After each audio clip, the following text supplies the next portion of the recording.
নিজ দেশ ছেড়ে অন্য দেশে পাড়ি জমিয়েছেন এমন বাংলাদেশির সংখ্যা প্রায় 2 কোটি, যাদের পাঠানো রেমিটেন্সে সচল থাকে দেশের অর্থনীতি। জুলাই অভ্যুত্থানে রেমিটেন্স শাটডাউনের মাধ্যমে আন্দোলনে প্রবাসীদের ছিল সক্রিয় ভূমিকা। এবার আরও ভিন্নভাবে দেশের জন্য বড় কিছুর সম্ভাবনা নিয়ে আসছেন এই প্রবাসীরাই। একদিকে ডলার সংকট আর অন্যদিকে দেশের টালমাটাল অর্থনীতি। অভ্যুত্থানের পর বিদেশি বিনিয়োগে এসেছে স্থবিরতা। এমন সময় প্রবাসী বাংলাদেশিদের উদ্যোগে বাংলাদেশের জন্য $1 বিলিয়ন তহবিল সংগ্রহ করার উদ্যোগ নিয়েছে billion for Bangladesh. Billions for Bangladesh কনসেপ্টটা হচ্ছে প্রবাসের ছড়ে ছিটিয়ে থাকা 2 কোটি প্রবাসীদের থেকে সিলেক্টেড 1 মিলিয়ন প্রবাসী যারা আমাদের ফিলোসফির সাথে অ্যালাইন্ড হয় যে আমরা দেশের জন্য কিছু দিতে আসব, কিছু নিব না। দ্য ফার্স্ট টাইম এভার আসছে যেখানে আমরা কন্ট্রিবিউশনটা দিচ্ছি দেশে ইম্প্যাক্টফুল সার্ভিসের জন্য। আমি যেই ডিভিডেন্ডটা পাবো সেটা আমার হচ্ছিল ইম্প্যাক্ট।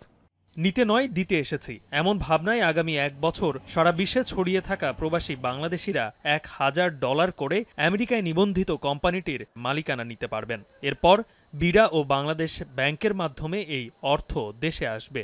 এটা হিউজ একটা অ্যামাউন্ট, রাইট? এবং আমরা করছি জিনিসটা full compliance with BIDA, Bangladesh bank.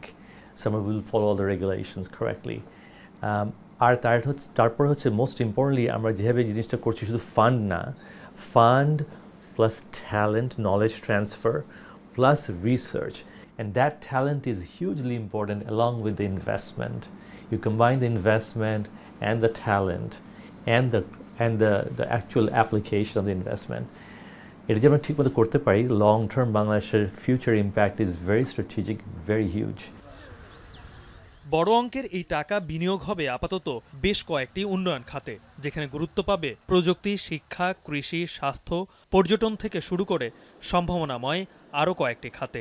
Billions for Bangladesh প্রজেক্টটাকে ক্রিটিক্যালি ইম্পর্টেন্ট বলে মনে করি, কারণ ফান্ড দিয়ে দেশের মাস ইউথ এমপ্লয়মেন্ট, এডুকেশন এবং স্বাস্থ্য খাতে বিনিয়োগ করে দেশকে এগিয়ে যাওয়ার জন্য গুরুত্বপূর্ণ ভূমিকা রাখবে। প্রধান উপদেষ্টা ডক্টর ইউনূসের 3-0 চিন্তাকে সামনে রেখে সফলতা ছুঁতে চান প্রবাসীরা। যেই সেক্টরে যাই না কেন স্কিল রিসোর্স দরকার, তার মানে আমার কিছু স্কিল রিসোর্স বানাইতেই হবে। এখন আমি এগ্রিকালচারে যাই, ম্যানুফ্যাকচারিংয়ে যাই, আর যে কোনো সেক্টরে যাই না কেন, আমরা খুঁজে বের করব কোথায় এই মুহূর্তে কোথায় কাজটা দরকার। ইনস্টেড আমি প্ল্যান করলাম যে এই 10টা সেক্টরে আমি যাব। আমরা 10টা সেক্টর আইডেন্টিফাই করছি, সেখান থেকে দেখা গেল যে লেটস সে রোবোটিক্স বা স্যাটেলাইট ইমপ্লিমেন্টেশন, এটা আমরা করতে চাই এবং এটাতে বড় ইম্প্যাক্ট আছে, সেটাও আমরা জানি।